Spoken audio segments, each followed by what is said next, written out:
Good evening to all of you, very good evening to all of you. Start करते हैं आज के session को। एज यू नो दैट अभी हम लोग थर्मोडायनेमिक्स को स्टडी कर रहे थे एंड थर्मोडायनेमिक्स में हम लोग basic concept and zero law of thermodynamics के ऊपर सारा थ्योरी भी देख चुके हैं और उससे रिलेटेड सभी तरह का क्वेश्चन हम लोग डील कर चुके हैं। चाहे मेरा कॉन्सेप्चुअल क्वेश्चन रहे, वन लाइनर क्वेश्चन रहे, न्यूमेरिकल क्वेश्चन रहे, और मैं क्वेश्चन का जो आप लोग का कलेक्शन लाया था वो जो क्वेश्चन था वो लगभग सारे आपका जेईई एंड ए लेवल का क्वेश्चन में करवाया था।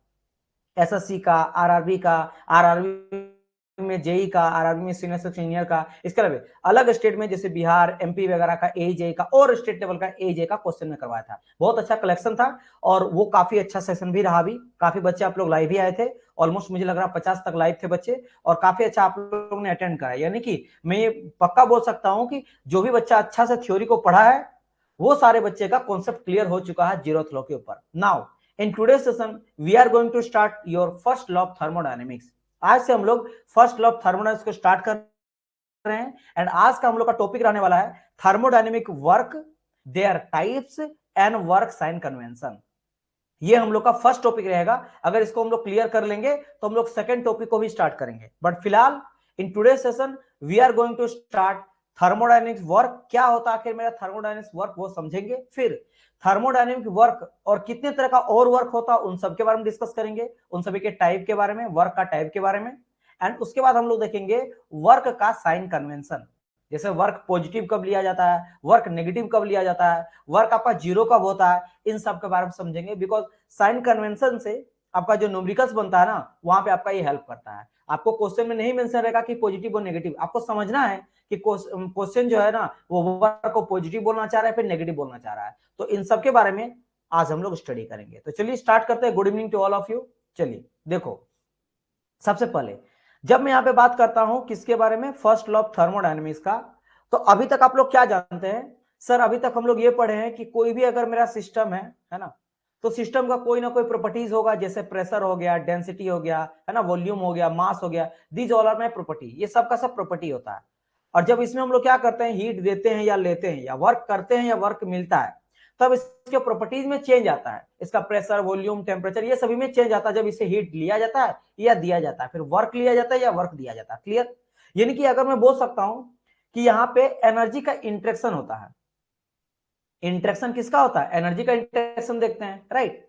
वो भी एनर्जी में कौन कौन सा एनर्जी सर? तो हम लोग बात करते हैं वर्क एनर्जी का एंड हीट एनर्जी का। यही दो एनर्जी के बारे में बात करें, या तो हम लोग हीट एनर्जी के बारे में बात करते हैं या फिर हम लोग वर्क एनर्जी के बारे में डिस्कस करते हैं। क्लियर? अच्छा, अगर मैं यहाँ पे डिस्कस करता हूं, सबसे पहले आप देखो हम लोग को दोनों समझना है। हम लोग को यह भी समझना पड़ेगा कि आखिर हीट होता क्या है, हीट का इंटरेक्शन होता कब है, और हीट का इंटरेक्शन को हम लोग कैलकुलेट कैसे करेंगे। और जो मैं आप लोग को प्रोसेस बताया था ना, जैसे आइसो वाला 3 था, आइसोबारिक, आइसोथर्मल, आइसोकोरिक, ठीक है। तो ये इसके अलावा कई सारा और भी प्रोसेस होता है, जैसे पॉलीट्रोपिक, एडियाबेटिक। तो उन सभी प्रोसेस में हीट का इंटेंशन को कैसे कैलकुलेट करेंगे, और अलग अलग प्रोसेस के लिए हीट का वैल्यू क्या क्या होता है, क्योंकि उसका आपको फॉर्मूला वहां पे निकालना पड़ेगा, जो कि डेल क्यू इक्वल टू निकलेगा। डेल क्यू बिकॉज आपको पता है कि हीट एंड वर्क ये दोनों का दोनों क्या होता है, मेरा पाथ फंक्शन होता है, और पाथ फंक्शन का पॉइंट पे डिपेंड नहीं करता है, इसीलिए उसको डेल से लिखा जाता है। क्योंकि डेल डब्ल्यू इक्वल टू हम लोग W2 माइनस W1 नहीं लिख सकते हैं, क्योंकि ये मेरा पॉइंट फंक्शन नहीं है, मेरा पाथ फंक्शन है, इसका एग्जैक्ट डिफरेंशिएशन नहीं हो सकता है, इसलिए इसको डी नहीं लिखते हैं, डेल लिखते हैं, राइट। तो हम लोग को अलग अलग प्रोसेस के लिए वर्क भी निकालना पड़ता है और हीट भी निकालना पड़ता है। फॉर नाउ, अभी के लिए हम लोग समझेंगे सबसे पहले कि आखिर वर्क होता क्या है। अभी तक हम लोग बचपन में 8, 9, 10 में एटलीस्ट आप लोग ये तो जानते होंगे कि वर्क जहां डिस्प्लेसमेंट होगा तब जाके वर्क होता, अदरवाइज वर्क तो होगा नहीं। वाई? बिकॉज मुझे वर्क इक्वल टू क्या पता है, वर्क इक्वल टू होता है मेरा फोर्स इंटू डिस्प्लेसमेंट। ये सबको पता होगा, फोर्स इंटू डिस्प्लेसमेंट होगा तब जाके मेरा वर्क होगा। तो जहां डिस्प्लेसमेंट होगा तब जाके मेरा वर्क होगा। क्लियर? कोई भी अगर बॉडी इस तरह से कोई एक ऑब्जेक्ट है जिसका सपोज कर लो 5 केजी का मास का है, इसमें जैसे मैंने फोर्स अप्लाई करा लेकिन इसका डिस्प्लेसमेंट होगा तब वर्क डन कैलकुलेट होगा। मान लो ये बॉडी यहां तक चल गया, अब यहां तक आ गया, तो इसके बीच में समथिंग मान लो कुछ भी मीटर से आप बात करेंगे तो 10 मीटर का डिस्टेंस कवर किया, तो हाँ ये डिस्प्लेसमेंट किया यानी कि वर्क डन होगा। लेकिन फोर्स अप्लाई किया लेकिन बॉडी मूव ही नहीं किया ना, बॉडी वहीं का वहीं है, तो फिजिक्स के टर्म पे हम लोग उसको काम नहीं मानते। जैसे कि कोई कुली है, वो अपने सिर पे क्या कर रहा है, एक मान लो टोकरी में या फिर कोई बैग पकड़े हुए है, लेकिन वो अगर स्टेटिक पोजीशन पे है, यानी कि वो अगर रुका हुआ है, कैसा है, रुका हुआ है, वो चल फिर नहीं रहा है, तो भले वो देखो एक तरह से कुछ देर बाद वो थक जाएगा। सुबह से शाम तक अगर आप अच्छा खासा वेट लेके खड़ा रहोगे 2-4 घंटा, तो आप थकान होगा, यानी एक तरह से आपने काम तो करा है। लेकिन फिजिक्स में या बोलो इंजीनियरिंग में एक तरह से फिजिक्स ही आ जाता है, हम लोग उसको काम नहीं मानते। हम लोग काम कब मानेंगे, वर्क कब मानेंगे, जब वो मेरा डिस्प्लेसमेंट करेगा, जब मेरा दूरी तय करेगा। दैट्स वाई फोर्स के साथ साथ डिस्प्लेसमेंट का होना बहुत जरूरी है। अगर डिस्प्लेसमेंट जीरो हो गया ना, तो फोर्स कितना लगाओगे, फोर्स इंटू जीरो, पूरा का पूरा जीरो हो जाएगा और वर्क आपका शून्य निकल आएगा, वर्क आपका जीरो हो जाएगा। दैट्स वाई जब हम लोग वर्क को यहाँ पे डिफाइन करेंगे, तो सबसे पहले जानना ये जरूरी है कि डिस्प्लेसमेंट होना बहुत इंपॉर्टेंट है वर्क के लिए। नाउ अब हम लोग बात करते हैं, ठीक है सर, हम लोग तो फिजिक्स के टर्म पे जानते हैं कि work equal to force into displacement, but sir in case of thermodynamic work, अगर हम लोग थर्मोडायनेमिक्स में वर्क को डिफाइन करेंगे, तो कैसे डेफिनेशन इसका लिख सकते हैं, क्योंकि डेफिनेशन के ऊपर भी क्वेश्चन आता है, जैसे कि आपको पता है। तो देखो कैसे लिख सकते हैं, work should cross the boundary, और पहला, दूसरा वर्क इज इन ट्रांजिट, अभी डेफिनेशन नहीं मैं बता रहा हूं, अभी पहले कुछ जानो चीज, और थर्ड नंबर में it is a boundary phenomena. अब सर इन तीनों का क्या मतलब हुआ, मैं समझाता हूं। देखो पहला क्या कहा गया, इन तीनों से क्वेश्चन बनता है, इसलिए तीनों को नोट डाउन, मेरा ईच एंड एवरी लाइन आपके लिए बहुत इंपॉर्टेंट है। ईच एंड एवरी लाइन से क्वेश्चन बनता है, ये आप देखे होंगे, और जो बच्चा गलती करेगा फिर वो क्वेश्चन नहीं लगा पाएगा। तो चीजों को बहुत ही, क्योंकि यहाँ पे कोई बुक नहीं है और कोई नोट्स नहीं है कि बहुत सारा आलतू फालतू चीजें लिखा हुआ है, इसमें से कुछ कुछ चीज याद रखना है। मैं यहाँ पे जो है ना, जो आलतू फालतू चीजें उसको हटा दिया हूँ। मैं यहाँ पे इतना ही लिखा हूं जिससे आप लोग को नोट्स कम मिले, लेकिन जितना मिले हर एक लाइन से क्वेश्चन बने। तो हर एक लाइन से क्वेश्चन कहीं ना कहीं आपको पूछा गया है, और कहीं ना कोई क्वेश्चन बनता है वेरियस एग्जाम्स में, राइट। सबसे पहले क्या कहा गया, work should cross the boundary, यानी कि बाउंड्री याद होगा कि दिस इज माई सिस्टम और दिस इज माई सराउंडिंग, और ये सराउंडिंग को जो दोनों को अलग करा, that is your boundary. Boundary को काम करता हूं मैं, ब्लैक से घेर देता हूं, तो ये हो गया क्या, मेरा boundary, this is your boundary. Boundary कौन है, जो सिस्टम और सराउंडिंग को अलग करता है। तो जैसे मैं अगर बोल रहा हूं कि वर्क कब कैलकुलेट करेंगे, जब जो भी मेरा वर्क रहेगा ना, वो मेरा क्रॉस करेगा बाउंड्री को, यानी कि सिस्टम से बाहर आएगा सराउंडिंग में, या फिर सराउंडिंग से सिस्टम में जाएगा, तब जाकर उसको आपको माना जाएगा कि वर्क कर रहा है। क्योंकि समझो ना, अगर बाउंड्री को क्रॉस कर रहा है, उसका मतलब डिस्प्लेसमेंट कर रहा है। ये जो आ रहा जा रहा है, इसका मतलब ये क्या दिखा रहा है, ये डिस्प्लेसमेंट को दिखा रहा है। किसको दिखा रहा है, मेरा डिस्प्लेसमेंट को दिखा रहा है, विस्थापन को दिखा रहा है। क्लियर। तो पहला चीज ये चीज है कि हम लोग वर्क को कब मानेंगे, कब कैलकुलेट करेंगे, या कब कंसीडर करेंगे कि ये थर्मोडायनामिक वर्क हुआ है, when there is a cross of boundary, cross boundary हुआ तब जाके मानेंगे। सेकंड चीज, work is in transit. Transit का मतलब क्या है कि वो स्टेटिक नहीं रहना, मूवमेंट करते रहना। तो एक दूसरा टर्म पे लिखा जाता है, वही बात है कि बाउंड्री को क्रॉस कर रहा है और सराउंडिंग में जा रहा है, या फिर बाउंड्री को क्रॉस करके सिस्टम में आ रहा है, तो वो ट्रांजिट फॉर्म में है, मोशन कर रहा है, तो इसीलिए इसको इस फॉर्म में। लेकिन हाँ, इस फॉर्म में कभी कभार लिखा जाता है कि boundary is in static, dynamic, transit, है ना, डायनेमिक। लेकिन आपको समझना चाहिए कि क्या बोलना चाहिए, या तो डायनेमिक बोलेगा तो नहीं होगा, बाउंड्री को क्रॉस होना चाहिए। हो सकता है कि सिस्टम के अंदर ही घूम रहा तो नहीं, जैसे कि आप मेरा बात समझना, इस चीज को कैसे समझोगे सर, सिस्टम के अंदर मतलब कैसे नहीं वर्क कराएगा, मैं आपको समझा रहा हूं। सपोज करो आप बहुत अच्छा इंजीनियर बन जाओगे आगे चलकर, अभी मान लो जॉब के लिए आप पढ़ रहे हो, एक टाइम ऐसा आएगा कि भाई अभी आपको फिनेंशियल स्ट्रांग होना है, राइट, आपको फिनेंशियल इंडिपेंडेंट होना है। एक सेकंड, हाँ, तो अभी आप लोग को फिनेंशियल इंडिपेंडेंट होना है। जब आप फिनेंशियल इंडिपेंडेंट हो जाओगे, अपने पैरों में खड़े हो जाओगे, और फिर आपको फिनेंशियल मतलब पैसा का दिक्कत नहीं होगा लाइफ में, तब उसके बाद तो कोई चीज करोगे ना, वो अपने इंटरेस्ट के लिए करोगे, अपने एजुकेशन के लिए, फिर अपने ज्ञान को वृद्धि के लिए करोगे। और मान लो आप कोई अच्छा जगह चल जाते हो, और आप और रिसर्च वगैरह करते हो, और आपने कोई ऐसा मशीन बनाया है ना, कोई ऐसा मशीन बनाओगे ना, जो आप बोलोगे सर ऐसा मैं मशीन बनाया हूं जो एक सिटी को ना कम से कम 30 दिन तक, 30 डे तक इलेक्ट्रिसिटी प्रोवाइड कर सकता है, इतना बड़ा मशीन में इतना अच्छा मशीन बनाया हो। इस मशीन को अगर चार्ज कर लिया जाए तो इससे 30 डे तक हम लोग फ्री में 30 डे तक इलेक्ट्रिसिटी कंटिन्यूअस दे सकते हैं। Very nice. लेकिन आप इसको ना कभी भी घर के बाहर लाएंगे ही नहीं, जो आपका घर है उसके बाहर किसी को दिखाओगे नहीं। तो अब बताओ, क्या इसको हम लोग, ये जो काम करता है, जो आप बोल रहे हो कि ये काम करेगा, वर्क करेगा, कितना वर्क करेगा, 30 डे तक कंटिन्यूस इलेक्ट्रिसिटी देगा, क्या वर्क कहा जाएगा? नहीं, वर्क हम लोग जीरो बोलेंगे। क्यों? आपने कभी दुनिया को दिखाई नहीं, बस अपने घर के अंदर ही रखा। जैसे वही बात है कि आप कोई आपके मम्मी बोलेगी या पापा बोलेंगे कि पता है मेरे जो पापा थे ना वो करोड़पति थे, इतना पैसा था ना। तो बोले पापा फिर काहे हम लोग इतना स्ट्रगल कर रहे हैं। तो बोले लेकिन बेटा वो ना कहीं पे पता नहीं गुप्त धन है, कहीं पे छुपा हुआ है, पता नहीं कहाँ पे है, तो उस पैसा का क्या ही फायदा। वैसे तो कोई भी बोल सकता है कि मैं भी अंबानी का फैमिली से हूँ, मेरे पास भी बहुत पैसा था, करोड़ में था, बट अभी नहीं है, पता नहीं कहाँ है। तो वो पॉसिबल वाली बात है। तो सेम चीजें मशीन आपने बनाया है, जब तक आप बाउंड्री को यानी घर को बाहर नहीं करोगे तब तक वो काम नहीं कराएगा। सेम कहा जा रहा है, इसीलिए कहा गया बाउंड्री फिनोमिना और ट्रांजिट। समझ गए ना। अच्छा, और थर्ड इसी को और उस तीसरा चीज में कहा जाता है it's a boundary phenomena, direct कहा देगा बाउंड्री फिनोमिना फिर क्रॉस दी बाउंड्री। तो तीन चीज कहा जाता है वर्क के लिए। ठीक है, सेम वही चीज यहां पे समझाया गया था कि वर्क क्रॉस करना चाहिए बाउंड्री को। क्लियर। अच्छा, अब बात करते हैं और कुछ बेसिक का, जैसे वर्क का सर यूनिट क्या आ जाता है। तो you know that work is a form of energy. Work is a form of energy. तो जो एनर्जी का यूनिट होता है वही वर्क का होता है। दोनों का पता है आपको, होता है ये सेम है ना। एनर्जी को भी जूल से देखा जाता है और वर्क को भी जूल से हम लोग कैलकुलेट करते हैं। क्लियर। ठीक है, तो और यहाँ पे जूल या किलो जूल भी कहा जाता है, या तो जूल बोलते हैं या फिर क्या बोलते हैं, किलो जूल भी बोलते हैं। और ऐसे भी अगर आप देखना चाहोगे वर्क इक्वल टू, तो क्या हो जाता है फोर्स इंटू डिस्प्लेसमेंट। तो फोर्स का हो जाता है मेरा न्यूटन और डिस्प्लेसमेंट का हो जाता है मेरा मीटर। तो न्यूटन मीटर भी कह सकते हैं या फिर कभी कभार हम लोग किलो न्यूटन मीटर भी कहते हैं।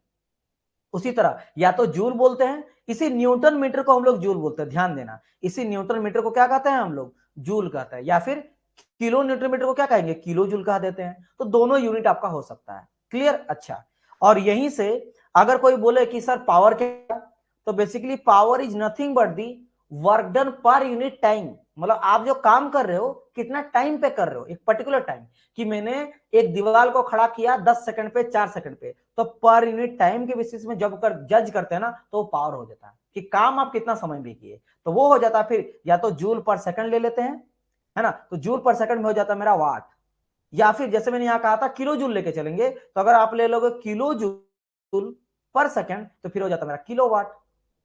और इसी का फिर बड़ा यूनिट होता है हॉर्स पावर। क्या हो जाता है, हॉर्स पावर हो जाता है। क्लियर। अच्छा ठीक है, इतना समझ गए। उसी तरह समटाइम क्या करते हैं हम लोग, वर्क को मास के बेसिस पे जज करते हैं कि इतना गैस था, क्योंकि गैस का कुछ ना कुछ मास होगा, 1 लीटर, 10 लीटर, 4 केजी, 5 केजी मास के बेसिस पे होगा।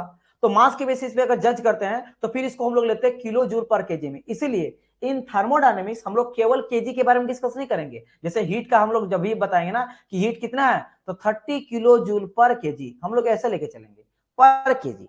तो पर केजी मतलब क्या क्या, एक तो आप समझ जाना कि इसको क्या करा गया है। आप यहाँ पे थोड़ा बहुत दिमाग जो बच्चे लगाएंगे ना, वो थोड़ा बहुत दिमाग, सर जी पर केजी मतलब ये इंटेंसिव प्रोडक्ट बन गया। बिल्कुल सही बात है। क्यों, क्योंकि आपको पता है कि Q जो है ये तो मेरा हीट है, और हीट क्या है, heat is a form of energy.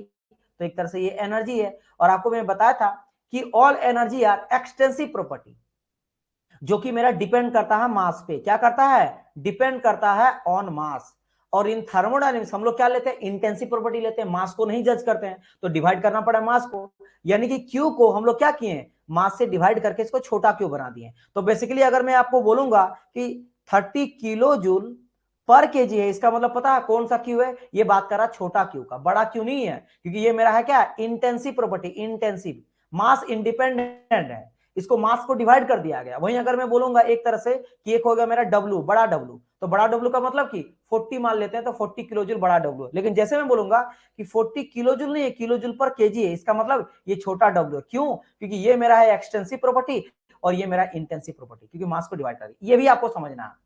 तो पर किलो हम लोग पर केजी के बेसिस में जज करते हैं, इसलिए कभी कभार आपको किलो जूल केवल नजर नहीं आएगा, किलो जूल पर केजी रहेगा। तो work done per unit mass के बेसिस में जज करेंगे। देखो बहुत ही छोटा छोटा चीज है ना, लेकिन बच्चे क्या होता है ना, मैं यहाँ पे बात कर रहा हूँ कि जो बच्चे एक दो बार पढ़े भी है ना मैकेनिकल इंजीनियरिंग, फिर भी इन सभी चीजों में गलती कर जाते हैं, है ना, क्योंकि इन सभी चीज को कभी कभार टीचर्स नहीं बताता है, उनको ये लगता है कि स्टूडेंट को इतना आता है।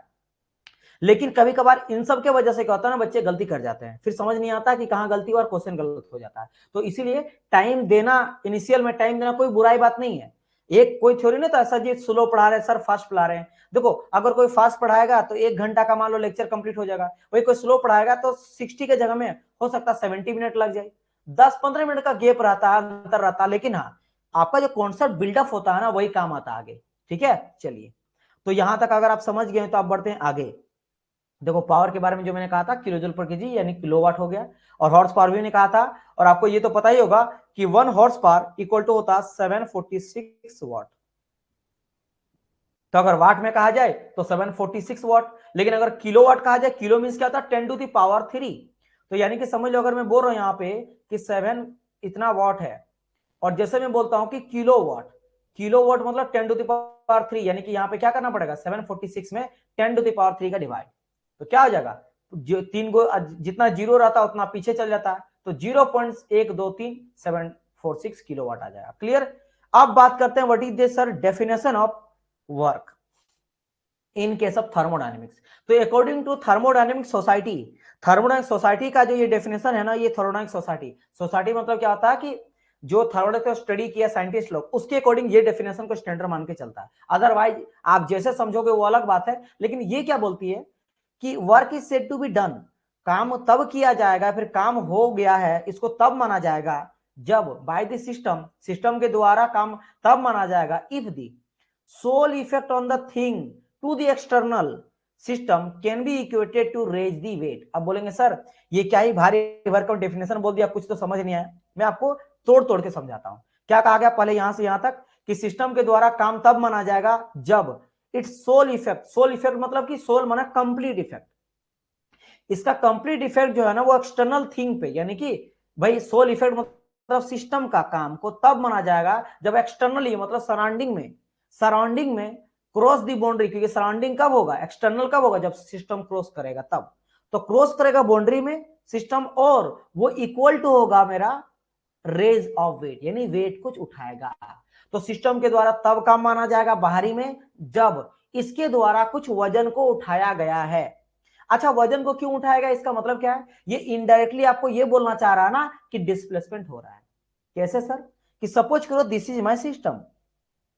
अब सिस्टम क्या, कोई इंजन ले लो, कोई छोटा सा मोटर है, ये समझ लो कि मोटर मेरा है ना, ये क्या है मेरा मोटर है, दैट इज योर सिस्टम। अब बोलेंगे ये काम कर रहा है, तो मोटर को आप ऐसे घुमाओगे तो कोई काम नहीं, उसी मोटर को आप पंखा लगा दोगे तो पंखा चलेगा, तो देखो सर वर्क डन हो रहा। समझ गए मेरी बात की नहीं, आप कहीं भी लगा दोगे, बाइक वगैरह छोटा छोटा कार वगैरह हम देखते हैं ना मोटर लगा रहता है, वो क्या चाह आपका व्हील से कनेक्टेड रहता है, आता है तो वो उसको घुमाता है, तो लगता है हाँ भाई अब वर्क डन हुआ। समझ गए। तो ये क्या हो एक्सटर्नली दिख रहा है ना, एक्सटर्नली क्या, अगर मैं क्या करता हूँ ये साफ्ट को घुमाएगा, ऑब्वियसली होता है मोटर का साफ्ट घूमता है, और मोटर के साफ्ट में अगर मैं क्या करता हूँ रस्सी से बांध देता हूँ, रस्सी से बांध के एक वजन को लटका दिया, और जैसे साफ्ट घूमेगा तो ये वेट धीरे धीरे जो नीचे था ना नीचे से ऊपर की ओर जाएगा, तो उठ रहा, तो डिस्प्लेसमेंट हो रहा ना, पहले वजन यहां था अब ये वजन यहां से यहां तक चल गया, तो यही डिस्प्लेसमेंट हुआ। और क्या जानते थे, work equal to in general force into displacement. तो फोर्स यानी जब ये सिस्टम मेरा चला, ये काम किया अपना मशीन, तो ये वजन को कुछ उठाया, तो डिस्प्लेसमेंट यहाँ पे मुझे देखने को मिला। क्या यहाँ वहां पे हुआ, यहाँ पे मेरे को डिस्प्लेसमेंट हो रहा है, तो that's why it's called thermodynamic work according to thermodynamic society. Hello, क्या बोले सर। अच्छा ठीक है सर, मैं देखता हूँ। जी जी जी, समझ गए यहाँ पे। उम्मीद करता हूँ कि ये चीज जो है ना आपको समझ में आ गया होगा। बताइए यहाँ तक क्लियर हुआ कि नहीं, ये चीज क्लियर हो गया। ठीक है, सो सॉरी एक इंपॉर्टेंट कॉल था इसीलिए मुझे उठाना पड़ा। बताइए यहाँ तक चीजें क्लियर है। तो वही बात है कि डिस्प्लेसमेंट यहाँ पे हो रहा है जब रेज इन्वेट कर रहा है और फोर्स ये सिस्टम चला। तो इस तरह से आप लोग क्या कर सकते हो, अकॉर्डिंग टू थर्मोडायनामिक सोसाइटी आप डिफाइन कर सकते हो कि what is thermodynamic work, what is thermodynamic work.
बताइए समझ आया? आप लोग रिप्लाई अभी तक नहीं किए हैं, बताइए आप लोग समझ आया ना?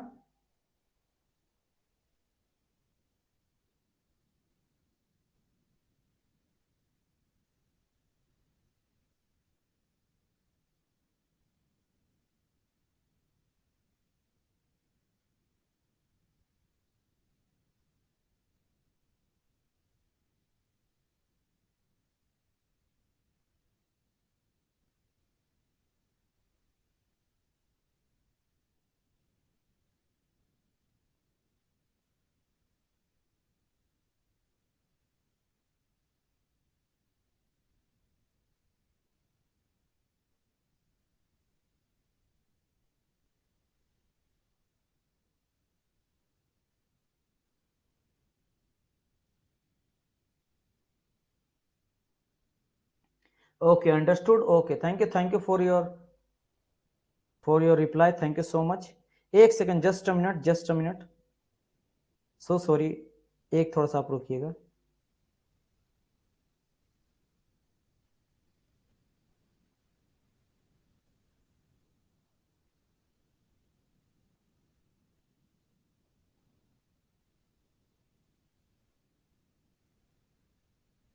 एक सेकंड, सो सॉरी, आप लोगों का कमेंट थोड़ा दिख नहीं रहा, जस्ट अ मिनट, मुझे एक बार रिफ्रेश करने दीजिए, please please please, wait wait wait.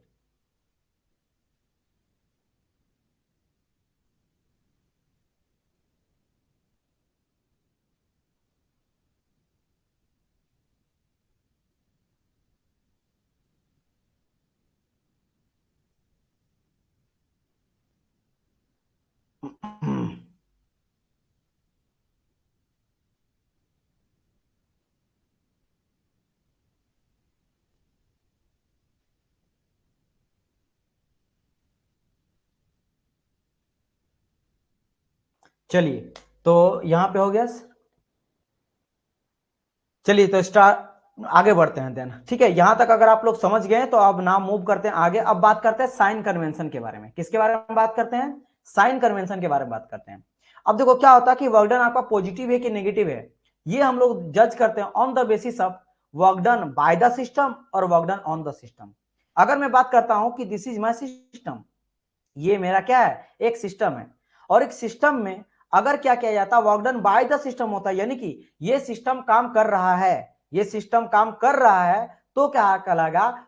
Work done is by the system, और वो कहलाता है पॉजिटिव वर्क। वो क्या कहलाता है? पॉजिटिव वर्क मेरा कहलाता है, पॉजिटिव वर्क मेरा कहलाता है। क्लियर? पॉजिटिव वर्क कहलाता है। वहीं अगर बात करा जाए work done on the system, तो फिर ये हो जाता है मेरा नेगेटिव, यानी कि अगर सिस्टम पे काम हो रहा है तो फिर इसको हम लोग बोलते हैं नेगेटिव वर्क। फिर इसको क्या बोलते हैं हम लोग? इसको बोलते हैं नेगेटिव वर्क कहते हैं, नेगेटिव वर्क इसको हम लोग कहते हैं। क्लियर? तो ये चीज हो जाता है। जैसे कि अगर बात करते हैं, अब मेरे आप मेरे को अगर ये चीज पूछोगे कि सर यहाँ पे मुझे पॉजिटिव वर्क का और नेगेटिव वर्क का एग्जांपल मेरे को बताओ, तो आप देख सकते हो सिंपल, जैसे कि आपका यहाँ पे है वॉशिंग मशीन, या फिर आपका है कॉफी मग। तो कॉफी मग बनाया जा रहा है ना, यानी कि इन सब दोनों में क्या डिस्कस किया जा रहा है कि work done by the system. आप सिस्टम से काम आपको मिल रहा है, सिस्टम से वर्क आपको प्रोड्यूस किया जा रहा है, तो वर्क प्रोड्यूस डिवाइसेस लाइक आपका ये सब इंजन आ जाता है, ये वर्क प्रोड्यूस कर रहा है। वहीं अगर बात करेंगे नेगेटिव वर्क, वर्क कंज्यूमिंग, जैसे आप मान लो सेक करते हो, तो आपका शरीर क्या कर रहा है? जब सेक कर रहा है ना, कोई शरबत वगैरह बना रहे हो या कोई कुछ भी कर रहे हो, तो आपका धीरे धीरे शरीर का एनर्जी लॉस होता है, तो आप थकते हो। तो यहाँ पे क्या हो रहा है? नेगेटिव वर्क होता है, work done on the system हो जाता है, that is called your negative work. Negative work आपका हो जाता है, जैसे पंप हो गया, कंप्रेसर हो गया, वर्क कंज्यूमिंग डिवाइस हो गया, this all are my negative work, this all are my negative work. समझ गए मेरी बात? चलिए, तो ये चीज आप लोग को यहाँ पे देखने को मिला। बताइए क्या ये समझ आया?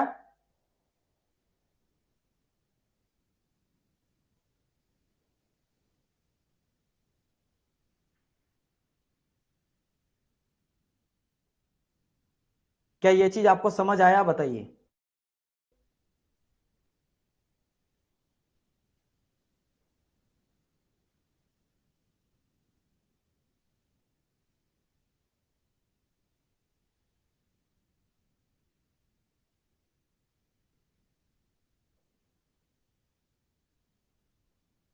यस, क्लियर ना? Very good, very good, very good, ठीक है।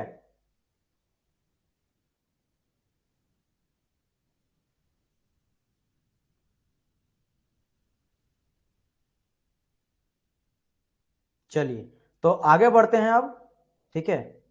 अब मैं क्या करता हूं, आगे बढ़ता हूं और आगे हम लोग बात करते हैं।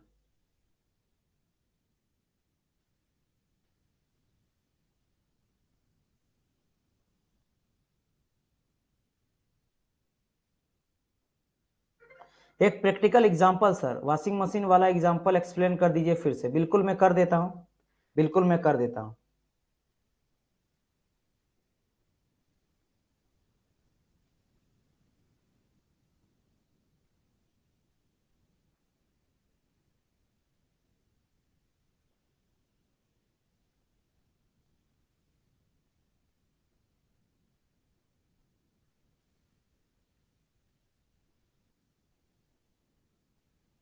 देखो वॉशिंग मशीन वाला आपको समझा देता हूं। जैसे वॉशिंग मशीन है या कॉफी मेकर है, ये मैं क्यों बोल रहा हूं कि पॉजिटिव वर्क है, क्योंकि देखो यहां से ध्यान से, work is done by the system, काम कर रहा है।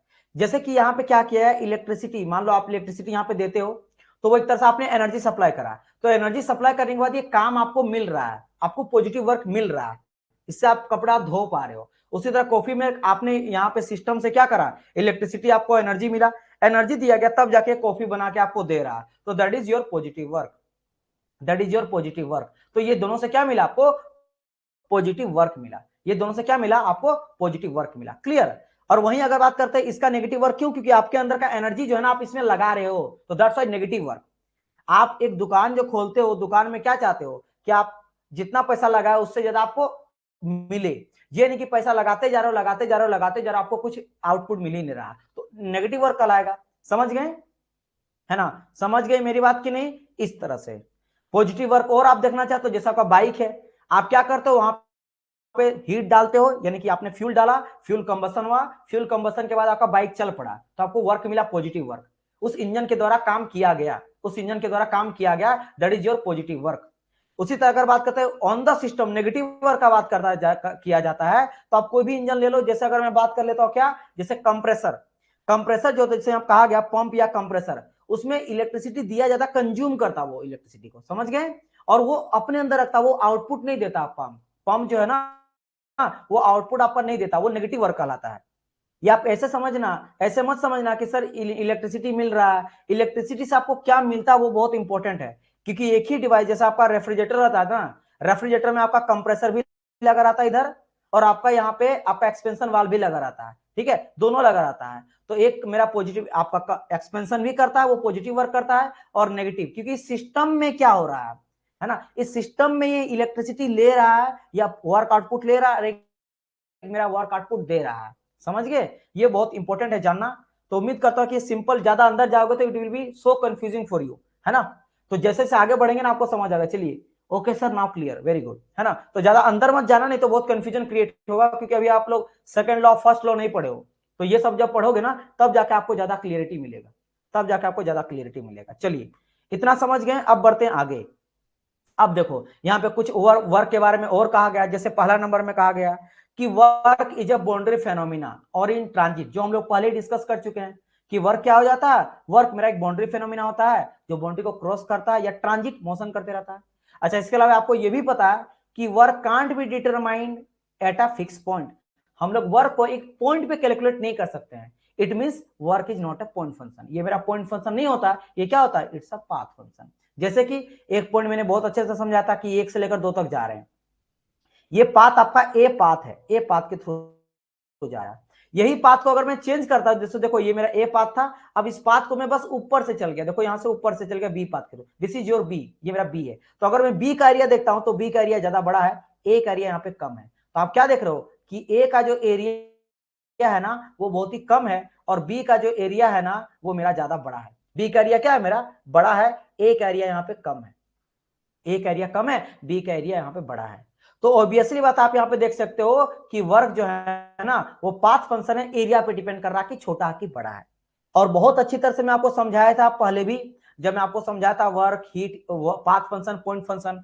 क्योंकि यहाँ पे देखो इस पॉइंट में मेरा प्रेशर आ सकता है, वॉल्यूम आ सकता है, लेकिन इस पॉइंट पे हीट नहीं आ सकता, हीट नहीं आ सकता। क्यों, क्योंकि हीट आपका कंटिन्यूअस आते जाता है, आते जाता है, आते जाता है। हीट ले रहा, वर्क कर रहा है, हीट ले रहा। आप देखो ना, आपका बाइक मान लो 2 किलोमीटर या 10 किलोमीटर आपने चलाया, तो आप थोड़ा ना ये बोल सकते हो कि सर मेरा ना पूरा का पूरा यहाँ पे इतना हीट लिया और काम कर दिया। नहीं, अपना तो वर्क को, हीट को और ना ही वर्क को एक पर्टिकुलर पॉइंट पे नहीं डिफाइन कर सकते। पता क्यों? जैसा आप ज्यादा एक्सीलेटर लिए, ज्यादा आपका फ्यूल लिया, काम किया, कम ले लिए तो कम हीट लिया, कम काम किया, हर जगह पे वेरी कर रहा है। तो एक पॉइंट पे आप डिफाइन ही नहीं कर सकते। दैट्स वाई ये पूरा का पूरा एरिया लिया जाता है। अब डिपेंड आ जाता है कि क्लोज सिस्टम या ओपन सिस्टम है। तो इन case of close system, close मतलब जैसे कि आपका बाइक चला तो क्लोज सिस्टम है, आपका अंदर में सारा काम हो रहा है, तो वो क्या हो जाता है इन case of close system. Close system का तो एग्जांपल आपको पता है, जहां पे मास क्या होता है, मास को हम लोग क्या कर सकते हैं, कंट्रोल कर सकते हैं, एनर्जी मेरा आ सकता जा सकता है ना, जैसे कप का ढका हुआ कप है ना, गर्मा गर्म चाय का है ना, तो वो उस तरह का क्लोज सिस्टम। तो क्लोज सिस्टम के केस में आपको वॉल्यूम साइड में एरिया को कवर करता है। ध्यान देना जो मैं बोल रहा हूं, वॉल्यूम साइड, ये मेरा है वॉल्यूम साइड, वॉल्यूम साइड। तो वॉल्यूम साइड में 1 से 2 आपने लिया, और वॉल्यूम साइड में एरिया जो भी आपका निकलेगा वो देगा क्या, वर्क डन देगा। अभी केवल वर्क के बारे में बात कर रहे हैं, तो ये आपको वर्क डन देगा। याद रखना कभी भी आप ये मत करना कि अगर आप क्या कर दोगे, ये आपका प्रेशर साइड है, तो क्योंकि 1 से 2 के बीच में आपका प्रेशर साइड में भी तो कुछ एरिया आएगा।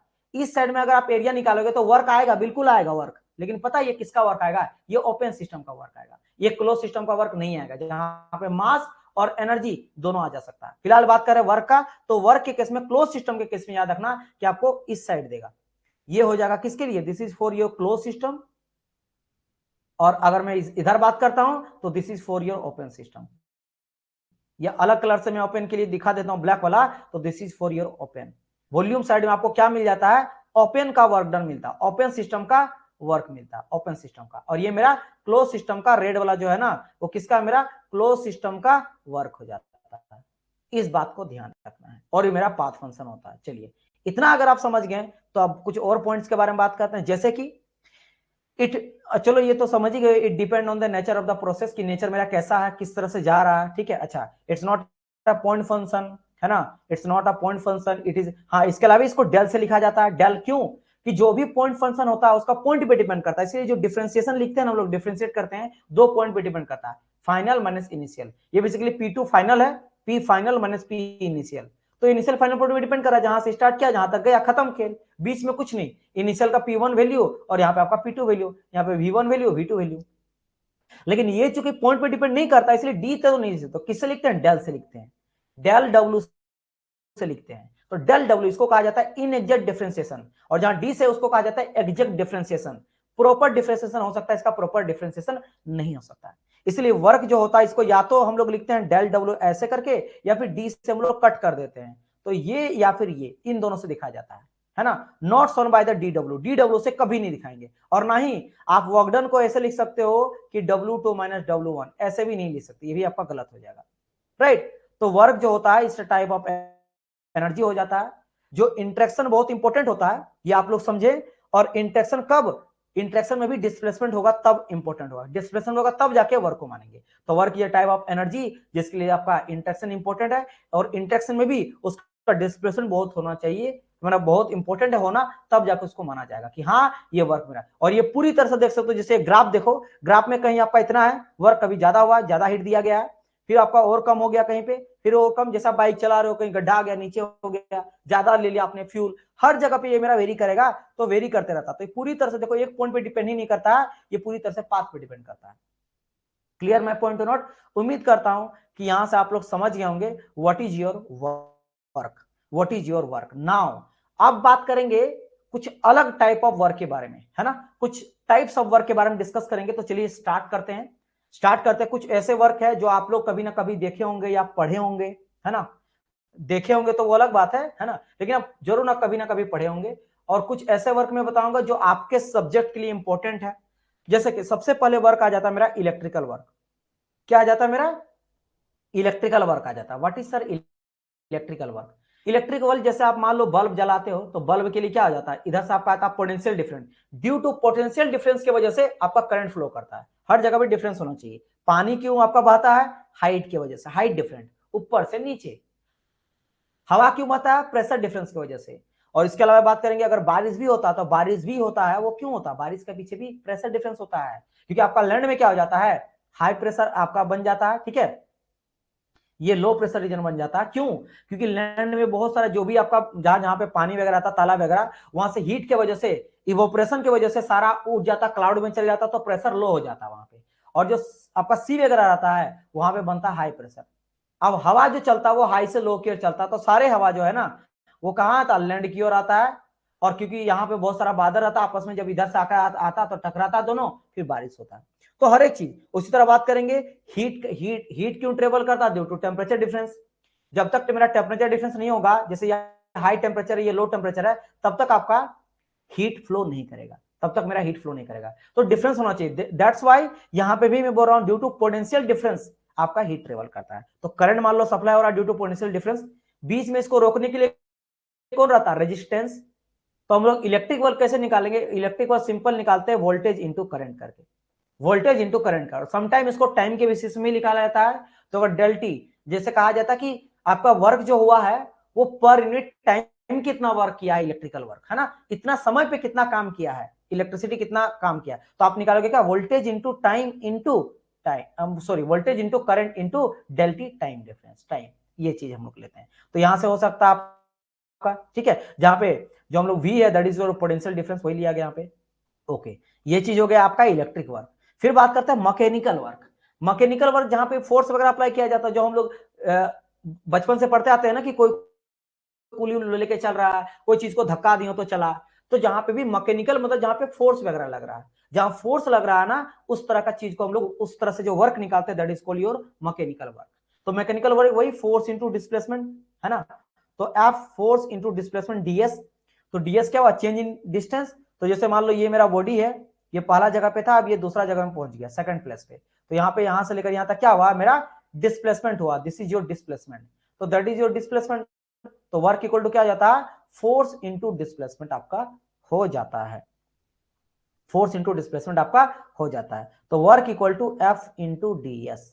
और ये इंटीग्रेशन 1 से लेकर 2 क्यों लिया जाता है? ये इसलिए दिया जाता है कि भाई अपर लिमिट माइनस लोअर लिमिट हम लोग ऐसे दिखाते हैं, लेकिन ये बात कर रहा कि देखो, अब मैं आपको समझा रहा हूं कि इंटीग्रेशन 1 से लेकर 2 क्यों लिखते हैं, है ना, क्यों लिखते हैं, आपको समझना। होता क्या है डियर, कि ये जो आपका बॉडी है, ये बॉडी डायरेक्ट तो यहां तक नहीं पहुंच गया, डायरेक्ट यहां तक नहीं पहुंच गया, सेकंड पोजीशन तक डायरेक्ट नहीं पहुंच गया, वो ग्रेजुअली जाता है। जैसे जैसे फोर्स आपका लगता है वैसे वैसे पहले यहां तक पहुंचा, फिर यहां तक, फिर यहां तक, फिर यहां तक, ऐसे करते करते यहां तक पहुंचता है।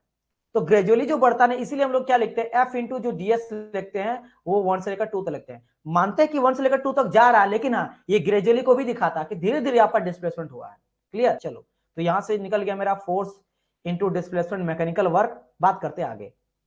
अब आपके सब्जेक्ट के लिए फिलहाल फिलहाल अभी हम लोग को क्या पढ़ना है? जो कि बाउंड्री क्रॉस करना है, क्योंकि अभी हम लोग बात कर रहे हैं बाउंड्री वर्क के बारे में। ये this is your system, this is your surrounding. और मैंने क्या कहा कि ये सिस्टम से मेरा वर्क कब कहलाएगा? जब मेरा काम कब होगा? जब मैं मानूंगा कि बाउंड्री को, ये जो मेरा बाउंड्री है ना, ये बाउंड्री को जब मेरा क्रॉस करेगा। तो बाउंड्री वर्क मेरे लिए बहुत इंपॉर्टेंट है सब्जेक्ट के लिए। जो आपको अलग अलग तरह का पिस्टन सिलेंडर का जो आपका इंजन चलता है ना, सारे के सारे देखते हो, ये सब में बाउंड्री वर्क ही देखने को मिलता है। ऑल टाइप ऑफ इंजन, जहां पे इंजन है वहां पे पिस्टन सिलेंडर का अरेंजमेंट है, फ्यूल देना पड़ता है, जिसकी वजह से आपका कंबशन होता है। तो वो जो वर्क करता है वो that is your boundary work.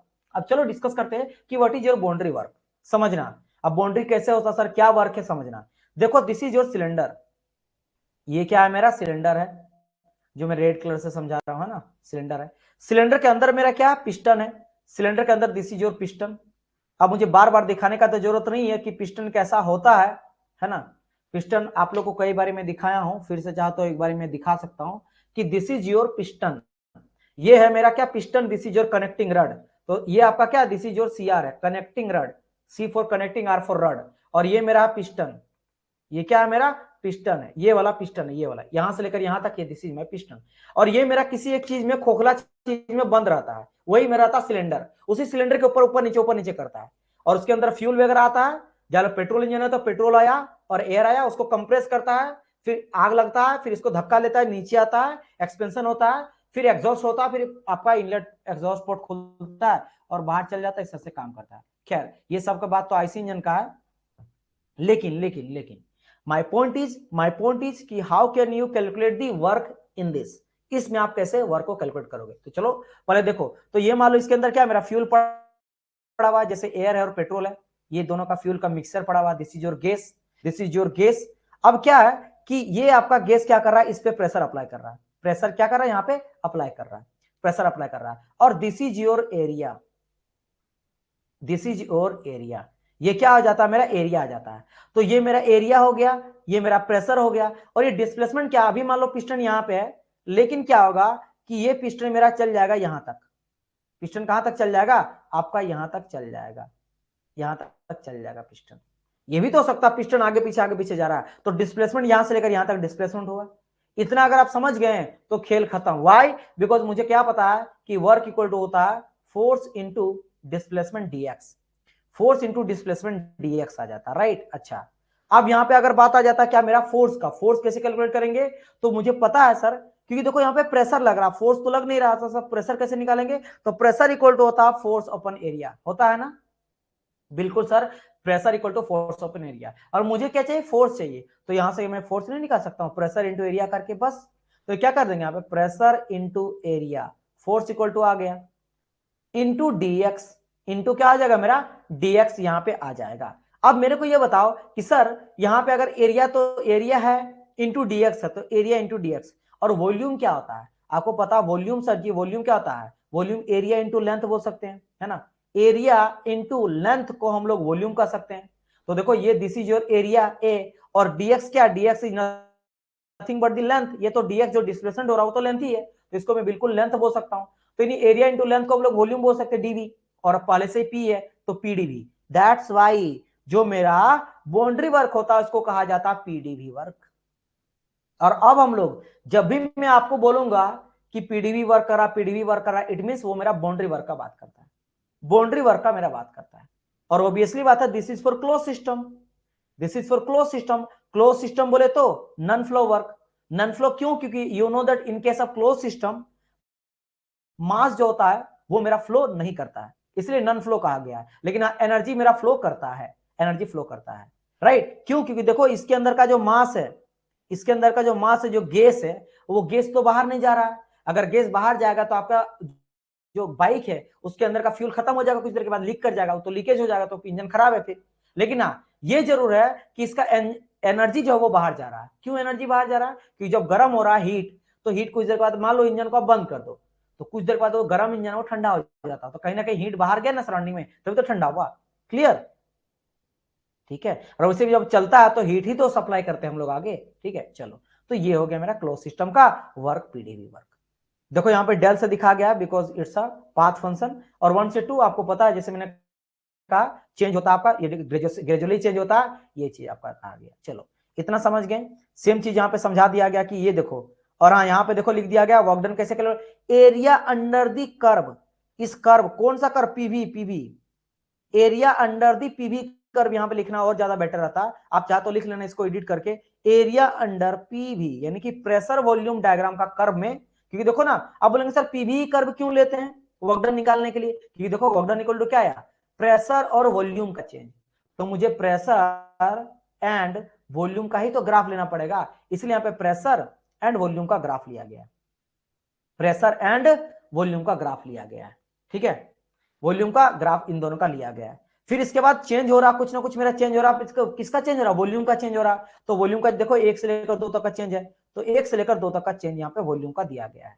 बस इसके अलावा क्या हो जाता है, area under the PV diagram, अच्छा यहाँ पे लिखा गया बाय द वे, मैं पूरा नहीं पढ़ा, area under curve in the PV diagram tracing on the volume side, ये बहुत इंपॉर्टेंट है, मैं आपको और एक बार बताया था कि वॉल्यूम साइड में आपको निकालना है, प्रेशर साइड में नहीं, प्रेशर साइड में निकलेगा तो ओपन का हो जाएगा, है ना, जो कि हो जाता है वर्क डन इक्वल टू क्या, माइनस वीडीपी, और क्लोज के लिए हो जाता है क्या, पीडीवी। तो ये जो होता है वर्क डन, ये हो जाता है आपके ओपन सिस्टम के लिए, ओपन सिस्टम के लिए ये वर्क डन होता है, और ये जो अभी मैंने बताया this is for close system.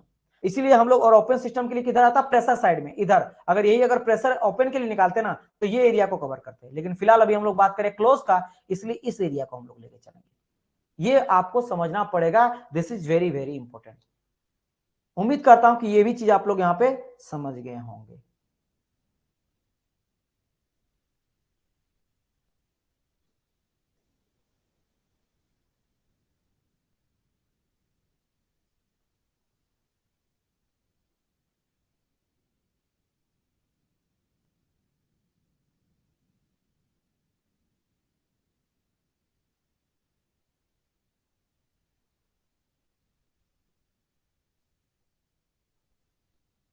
चलिए, अगर आपको इतना क्लियर हो गया तो बढ़ते हैं अब आगे, बढ़ते हैं अब हम आगे, ठीक है,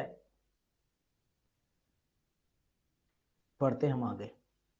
अब बात करेंगे किसके, अच्छा इसके कुछ और चीजें जो आपको पता है वही चीज देख लो कि दिस इज योर प्रेशर और दिस इज योर वॉल्यूम।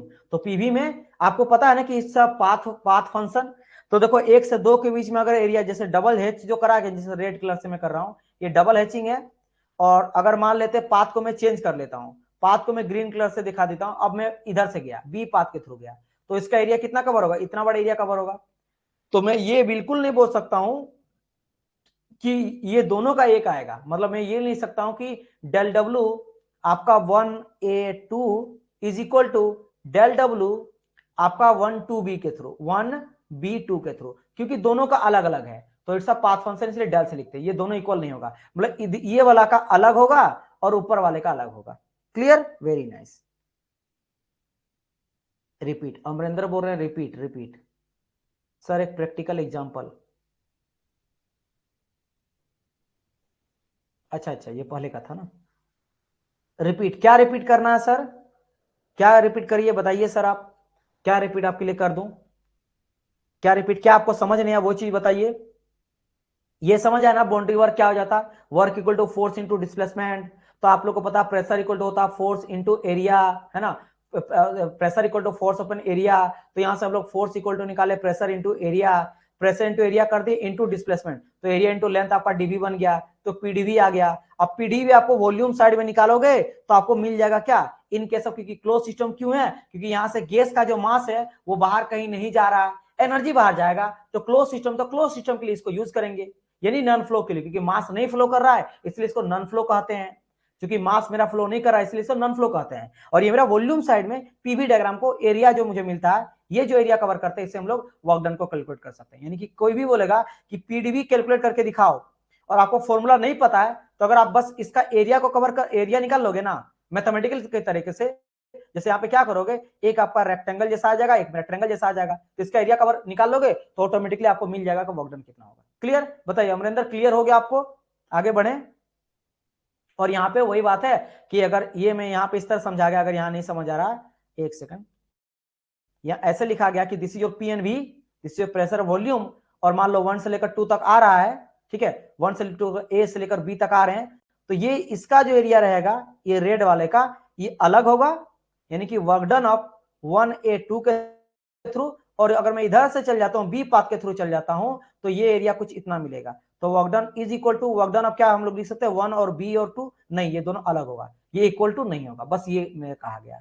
बताइए, चीजें मुझे उम्मीद है कि आप लोग को समझ गए होंगे। एक बार ये अमरिंदर बताइएगा, okay dear, very nice, very good very good, आप समझ गए हैं, बहुत अच्छी बात है।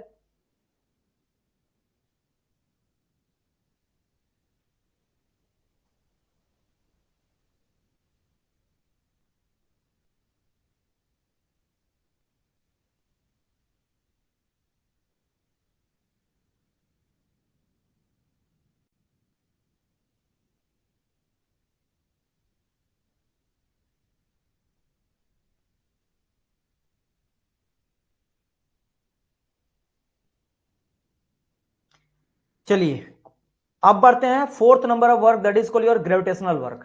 ग्रेविटी तो सबको पता है, गुरुत्वाकर्षण, है ना, जैसे न्यूटन से भी पता चला कि कोई चीज नीचे क्यों गिरता है भाई, है ना, वहीं से ग्रेविटी का आपका हुआ है, तो कोई चीज नीचे अगर गिरता तो दैट इज कॉल्ड ग्रेविटी।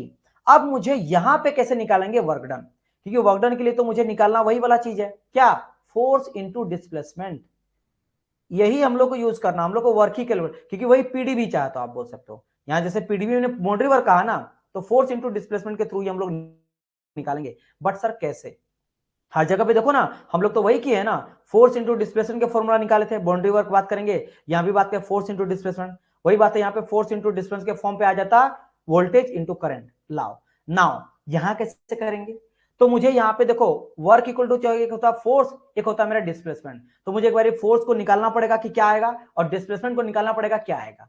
तो जब ग्रेविटी का बात करते हैं तो ग्रेविटी में फोर्स क्या होता है, फोर्स इन जनरल लोग क्या जानते हैं, एक हो जाता है मास इंटू एक्सेलरेशन, तो ये लीनियर फोर्स होता है, लीनियर जो चलता है ना, आगे पीछे ऊपर आगे पीछे इस तरह लीनियरली, तो एक्सेलरेशन लेके चलते एक्सेलरेट कर रहा है, एक्सेलरेशन क्या हो जाता है त्वरण, और त्वरण क्या होता है चेंज इन वेलोसिटी, राइट, ये चीज। लेकिन जब मैं ऊपर नीचे का बात करता हूं तो ए के जगह में बस जी आ जाता है, मास m इंटू जी आ जाता है, F equal to Y, because ऊपर नीचे में ग्रेविटी वाला आ जाएगा ना, एक्सेलरेशन ड्यू टू ग्रेविटी में कन्वर्ट हो जाएगा, तो m इंटू जी। तो सर एफ तो मुझे पता चल गया, फोर्स मुझे पता चलेगा गया कि क्या लेंगे, ग्रेविटी फोर्स हम लोग लेंगे m इंटू जी, मास इंटू ग्रेविटी। ठीक है सर, इतना मेरे को पता चल गया। अब बढ़ते हैं आगे, अब बढ़ते हैं आगे। और डिस्प्लेसमेंट, ये यहां से लेकर यहां तक मान लो ये एप्पल गिर रहा है, तो दिस इज योर डिस्प्लेसमेंट, और डिस्प्लेसमेंट को मान लेते हैं यहाँ पे डीजेड मान लेते हैं, डिस्प्लेसमेंट डीजेड कर दिए। तो डिस्प्लेसमेंट मुझे पता चल गया, फोर्स मुझे पता चल गया, क्या निकल गया, mg। तो बस खेल खत्म, work equal to force into displacement. तो फोर्स के जगह में आ गया मेरा क्या, फोर्स के जगह में हम लोग क्या वैल्यू पुट करेंगे, इसके जगह वैल्यू पुट करेंगे हम लोग m इंटू जी, और डिस्प्लेसमेंट के जगह में dz, और इंटीग्रेशन तो लगाएंगे क्योंकि हम लोग इंटीग्रेशन लिखते हैं, work equal to F dx लिखते हैं, राइट। तो इंटीग्रेशन 1 से लेकर 2, तो वही देखो F G force equal to, अच्छा यहाँ पे एफ जी, हाँ वही बात है, घुमा फिरा के मैं शॉर्ट थोड़ा लिया हूँ, यहाँ पे थोड़ा और लेंदी लिया हूँ कि F G force of gravity, फिर इसको वैल्यू पुट कर दी एम जी, और एम जी को बाहर में क्यों रखा हूँ, बिकॉज दिस इज कॉन्स्टेंट, ये मेरा कॉन्स्टेंट वैल्यू रहेगा, ग्रेविटी का वैल्यू कभी चेंज तो होगा नहीं, आपको भी पता है कि ग्रेविटी मेरा कॉन्स्टेंट रहता है, और यूनिट मास हम लोग मान के चलते हैं, तो मास भी आपका कॉन्स्टेंट हो जाएगा, या फिर जो भी आपका एप्पल है उसका मास तो वेरी नहीं करेगा, उसका द्रव्यमान में कोई चेंज आएगा नहीं आएगा। हम लोग बोलेंगे सर इसका वजन घटता बढ़ता क्यों है, ये तो बच्चा वाला चीज है, क्योंकि वेट इक्वल टू जानते हैं हम लोग m इंटू जी, तो वेट इक्वल टू भी m इंटू जी जानते हैं, तो उस ग्रेविटी के चलते उसका वेट घटता बढ़ता है, इसलिए चंद्रमा में 1/6 हो जाता, मून में जाता है तो 1/6, ग्रेविटी उसका घट जाता 1/6 से, मास तो उतना ही रहता है, तो मास भी कांस्टेंट, जी भी कांस्टेंट, तो mg को मैंने बाहर कर दिया इसीलिए। तो mg अगर बाहर हो गया, अब बारी आता है क्या 1 to 2, तो 1 से 2 आपका क्या होगा, this is called your displacement कितना हो रहा है। अब ये डिस्प्लेसमेंट का वैल्यू आप निकाल सकते हो z2 माइनस z1, तो mg z2 minus mg z1।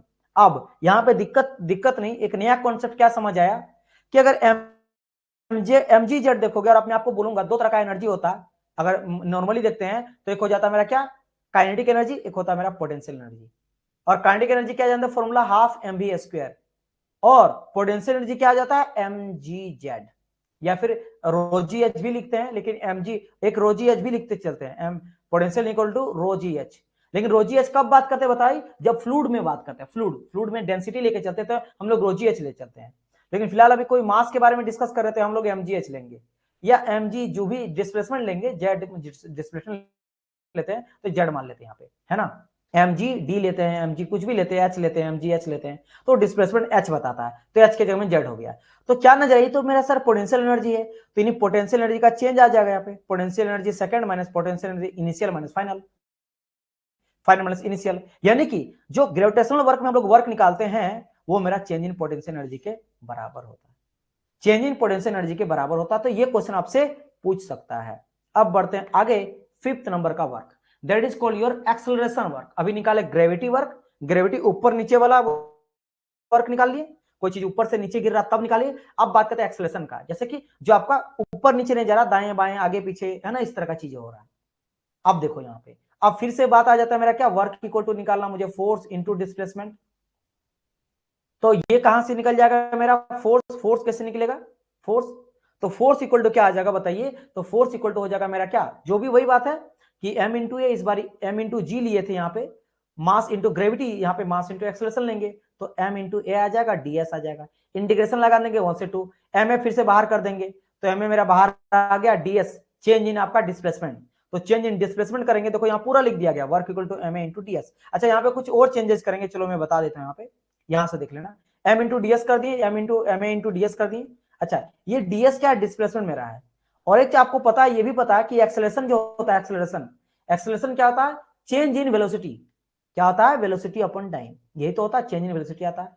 अच्छा और वेलोसिटी क्या होता है, वेलोसिटी होता है sir change in distance, change in distance, है ना, चेंज इन डिस्टेंस होता है, यानी कि displacement upon time, displacement upon time, आपको पता है ना। अच्छा ये भी पता होना चाहिए कि स्पीड में, और मैं एकदम छोटा छोटा चीज भी बताते ही चलूंगा, वेलोसिटी में क्या अंतर है, स्पीड होता है मेरा स्केलर क्वांटिटी, स्केलर क्वांटिटी, और वेलोसिटी मेरा होता है वेक्टर क्वांटिटी। अब आप बोलेंगे सर ये स्केलर वेक्टर क्या होता है, तो स्केलर क्वांटिटी वो क्वांटिटी होता है जिसमें केवल और केवल आपको मैग्नीट्यूड का जरूरत पड़ता है, जैसे कि आपका टाइम आ जाता है ना, मास आ जाता है, ये सब में, क्योंकि आपको क्या बोला, 4 बज रहा, 5 बज रहा, 10 बज रहा, आप सिर्फ मैग्नीट्यूड बोले, वैल्यू, मैग्नीट्यूड माने वैल्यू, लेकिन जब वेक्टर का बात आता है तो मैग्नीट्यूड के साथ साथ आपको डायरेक्शन का भी जरूरत पड़ता है।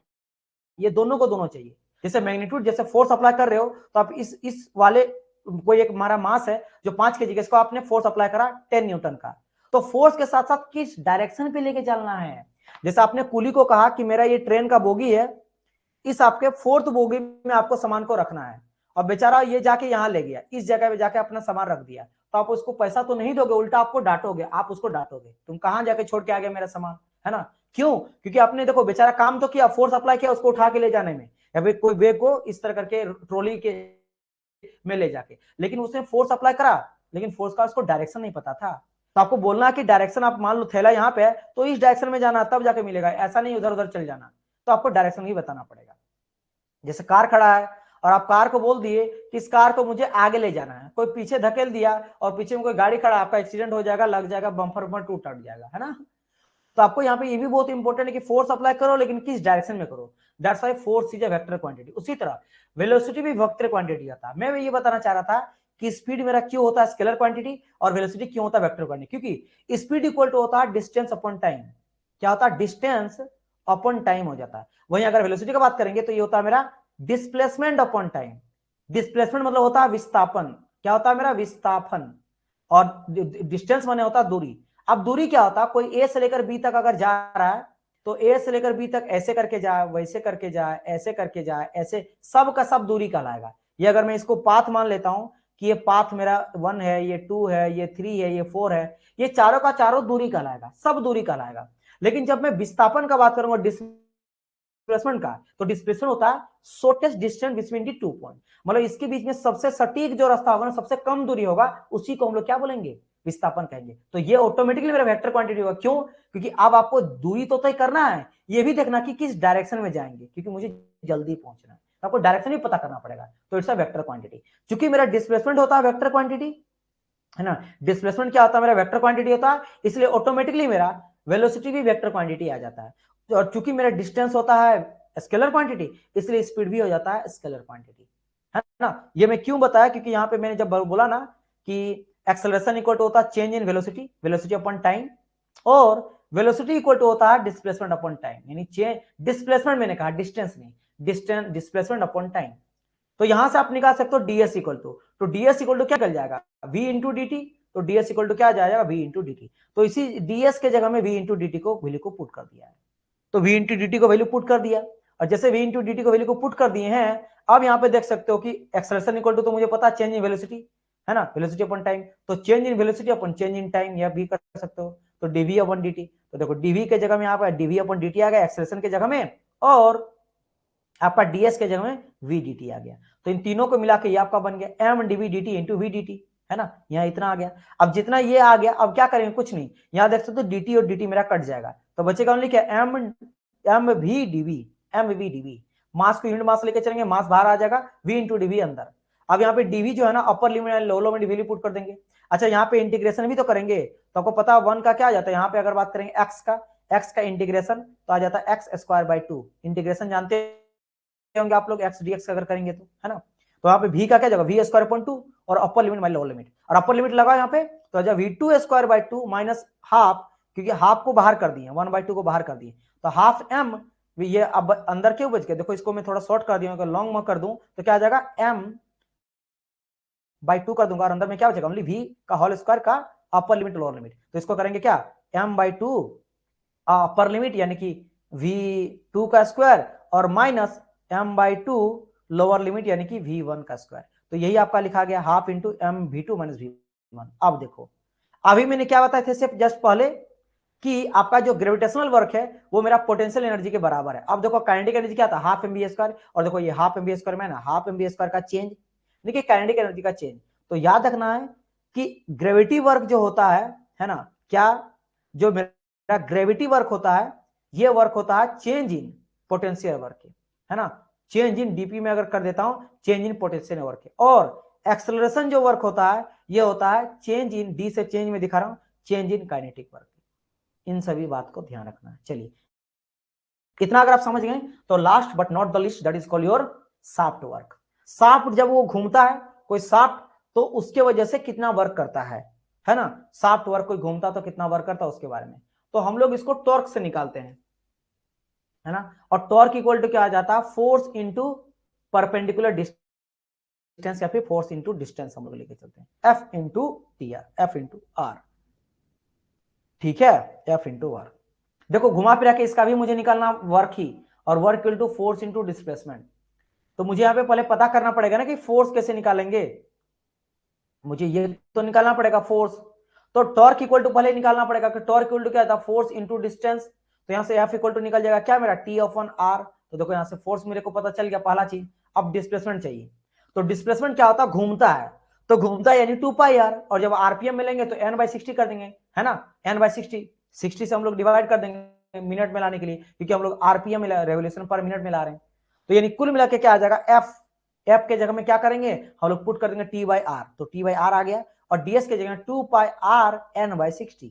जो आप लोग लेके भी चलते हो कई बारी, जो हम लोग लेते हैं डिस्प्लेसमेंट ड्यू टू रोटेशनल जब करते हैं, तो 2πn/60 लेके चलते हैं आरपीएम में, तो 2πn/60 अपन t/r, r से यार यहाँ पे खत्म हो जाएगा, तो क्या मुझे मिलेगा, यहाँ मिल जाएगा मुझे 2πnt divide by 60, 2πnt divide by 60, और ये हो गया वर्क डन अपॉन टाइम। और ये वर्क डन अपॉन टाइम क्यों लिए, क्योंकि टाइम को लेके चले हैं, और समटाइम अगर टाइम को नहीं लेके चलना तब क्या करेंगे, तो ds इक्वल टू ओनली आपको 2πr लेना, n/60 नहीं लेना, ठीक है। तो यहाँ पे क्या आ जाएगा, सिंपल आ जाएगा, टी आर आर कट जाएगा यहाँ पे, तो आपका बचेगा 2πt, work done equal to क्या निकल जाएगा मेरा, 2πt। बताइए, तो यहां पे मैंने आप लोग को सभी तरह का वर्क के बारे में समझा दिया, जितने तरह का वर्क होता है वो सारे के सारे हम लोग यहाँ पे डिस्कस कर लिए। चलिए बताइए, क्या यहां तक और चीजें क्लियर है, उम्मीद करता हूं कि आप लोग को सारे चीजें समझ में आया होगा। एक बार आप लोग कमेंट करके बताइए कि यस सर क्लियर है, आगे बढ़ता हूं मैं।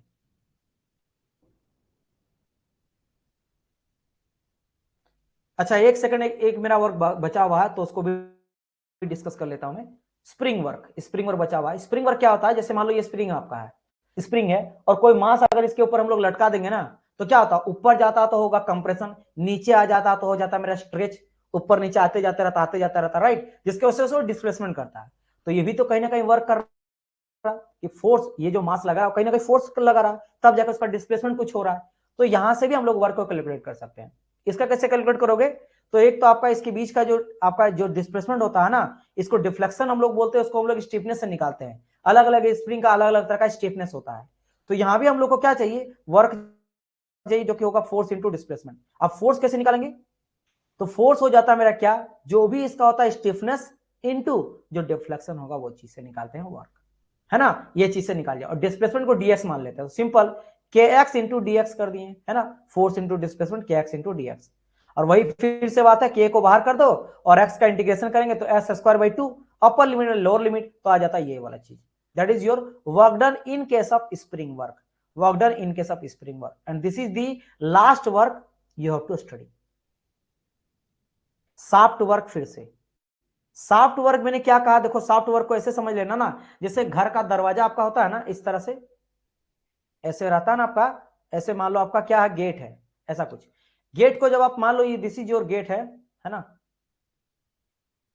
ये आपका गेट है और लगा हुआ है, इसको अगर आप क्या करते हो, ऐसे खोलते हो लगाते हो, खोलते लगाते हो, वो हम लोग टॉर्क से फाइंड आउट करते हैं, है ना।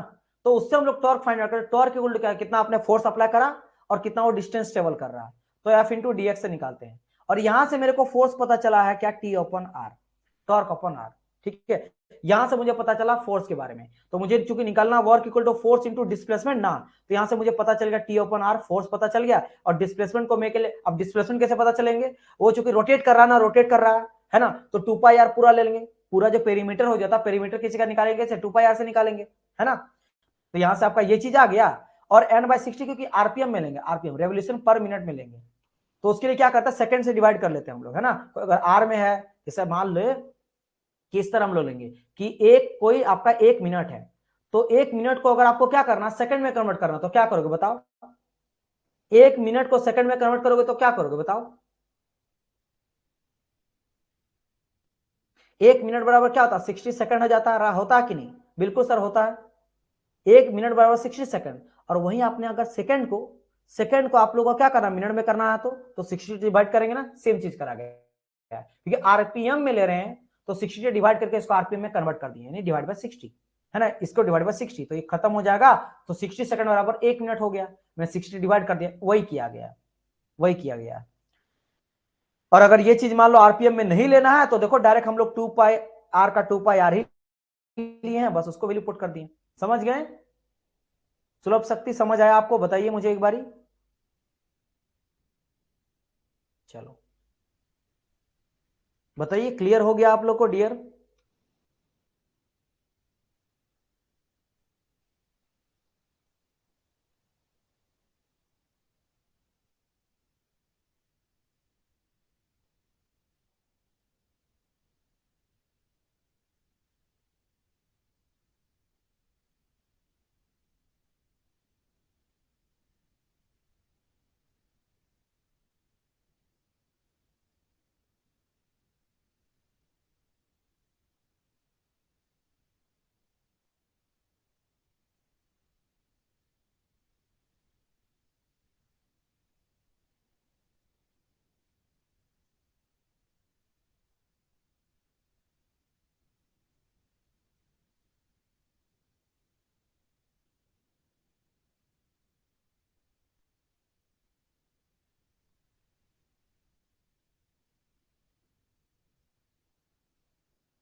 चलिए, तो उम्मीद करता हूं यहां तक आप लोग को सारी चीज समझ में आ गया है। तो हम लोग इतना रखते हैं, ठीक है? फिर हम लोग डिस्कस करेंगे आप लोग का कल नेक्स्ट। मैं सोचा था आगे थोड़ा इसके बारे में डिस्कस कर दूंगा, universal gas constant versus characteristic gas constant. एक आपका यहाँ पे एक आता है जो बहुत ही कंफ्यूजन होता है ना, कि कहाँ पे मेरा PV equal to M R T लेंगे और कहाँ पे पीवी इक्वल टू एनआरटी लेते हैं, और कि कब आपका हो जाता है यूनिवर्सल गैस कांस्टेंट, कब हो जाता है आर और कब हो जाता है आर यू, मतलब इन दोनों में से कहां पे मेरा आर जो है वो यूनिवर्सल गैस कांस्टेंट होता है और कहां पे मेरा कैरेक्टरिस्टिक गैस कांस्टेंट होता है। दोनों आर आर रहता है, आपको पता नहीं चलेगा, लेकिन एक में आपका आर जो रहता है ना पीवी इक्वल टू एमआरटी में, वो आपका आइडियल गैस कांस्टेंट में तो जनरलाइज आपका कैरेक्टरिस्टिक गैस कांस्टेंट हो जाता है, और एनआरटी में अगर बात करा जाए तो यूनिवर्सल हो जाता है। अब ये कैसे और कैसे इनसे ये कन्वर्ट हुआ, इन सब के बारे में डिस्कस करेंगे। सर स्प्रिंग में क्या बोल रहे हैं सर? स्प्रिंग में चेंज इन स्टिफनेस भी मेंशन कर सकते हैं? हाँ बिल्कुल कर सकते हैं, चेंज इन स्टिफनेस भी यहाँ पे हम लोग मेंशन कर सकते हैं, ठीक है? स्टिफनेस नहीं, चेंज नहीं, जैसे एक का निकाला गया नहीं, दो में लेके चलो, यहाँ पे कोई एक का आप निकालोगे तो के लेके चलोगे, के लेके चलोगे, ठीक है? ठीक है, एकदम एकदम पीडीएफ आपको जल्दी से मिल जाएगा, डोंट वरी। पीडीएफ में जल्दी ही आपको तुरंत अभी मैं आपका अपलोड करवा दूंगा। तो thank you so much dear student, कल हम लोग इस टॉपिक के बारे में डिस्कस करेंगे, और इस टॉपिक ही नहीं, इसके आगे भी मैं बताऊंगा आप लोग को, है ना? इस टॉपिक के आगे भी, जैसे आपका वर्क के बारे में भी हम लोग देखेंगे, हीट के बारे में भी बताएंगे। तो कल ये टॉपिक के साथ साथ आपको हीट भी बताया जाएगा, है ना? थर्मोडायनेमिक हीट क्या होता है, क्या होता है, कैसे कैलकुलेट करते हैं, और उसके अलावा हीट एंड वर्क में क्या डिफरेंस होता है, इसके बारे में समझाएंगे। क्योंकि दोनों का दोनों पाथ फंक्शन होता है, आपको पता है, दोनों का दोनों जो है ट्रांजिट हो जाता है, लेकिन दोनों में सिमिलरिटीज क्या है, सिमिलरिटी चलो तो हो गया, डिफरेंस क्या वो आपको कल पता चलेगा। तो कल के वीडियो के लिए वेट करिएगा, कल हम लोग फिर से लाइव मिलेंगे और काफी इंपॉर्टेंट आपका सेशन कल होने वाला है। तो dear student, bye bye and good night to all of you, कल मिलते हैं हम लोग, ठीक है? चलिए, thank you so much for you watching.